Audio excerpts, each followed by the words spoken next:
ചെങ്ങന്മാരെ, അപ്പോൾ യൂറോപ്പ് ജോബുമായിട്ട് ബന്ധപ്പെട്ട് നിരവധി സംശയങ്ങൾ എനിക്കിങ്ങനെ നിരന്തരം വന്നുകൊണ്ടിരിക്കുന്നു. എനിക്ക് എല്ലാവർക്കും മെസ്സേജ് റീപ്ലൈ കൊടുക്കുന്നുണ്ട്, എനിക്ക് അറിയാവുന്ന കാര്യങ്ങൾ. അപ്പോൾ നമ്മൾ ശ്രദ്ധിക്കേണ്ട 1-2 കാര്യങ്ങൾ ഞാൻ പറഞ്ഞുതരാം. അതായത് നമ്മളിപ്പോൾ ഏജൻസി ത്രൂ ആണ് വരുന്നുണ്ടെങ്കിൽ അവരിപ്പം 4 ലക്ഷം 5 ലക്ഷം 3 ലക്ഷം കൊടുത്ത് വരുന്നവരാണ് മിക്ക ആളുകളും.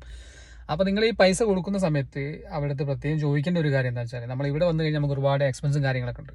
അപ്പോൾ പലരും പല വീഡിയോസിലും പറഞ്ഞ കാര്യങ്ങൾ തന്നെ, ട്രക്ക് ഡ്രൈവറായിട്ട് വരുന്നതെന്നുണ്ടെങ്കിൽ ഇവിടെ വന്നാൽ കോഡ് 95 ക്ലാസ് എക്സാം ഇതൊക്കെ ലൈസൻസ് ബേസ് ചെയ്തിട്ടാണ്. 2009 ശേഷമുള്ള ലൈസൻസ് ആണെന്നുണ്ടെങ്കിൽ നിങ്ങൾക്ക് കോഡ് 95 എക്സാം അറ്റൻഡ് ചെയ്യണം.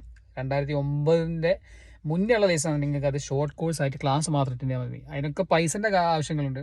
അപ്പോൾ നിങ്ങൾ ഈ ഏജൻസിക്ക് പൈസ കൊടുക്കുന്ന സമയത്ത് ഈ വക കാര്യങ്ങളൊക്കെ അതിൽ ഇൻക്ലൂഡ് ആണെന്നും കൂടി ചോദിക്കുക. അതുപോലെ തന്നെ ഇവിടെ വന്നു കഴിഞ്ഞാൽ റൂം റെൻറ്റ്, പിന്നെ നമ്മൾ ട്രാൻസ്പോർട്ടിങ് കാര്യങ്ങളൊക്കെ നല്ലൊരു എക്സ്പെൻസ് വരുന്നുണ്ട്. അപ്പോൾ കൊടുക്കുന്ന പൈസ 5 ആണെങ്കിലും 10 ആണെങ്കിലും, അതായത് കൊടുക്കുന്നവരിഷ്ടം ചോദിക്കുന്നവരിഷ്ടം, അതേ ഞാൻ പറയുന്നുള്ളൂ, അറിയാൻ കുറ്റം പറയുന്നില്ല.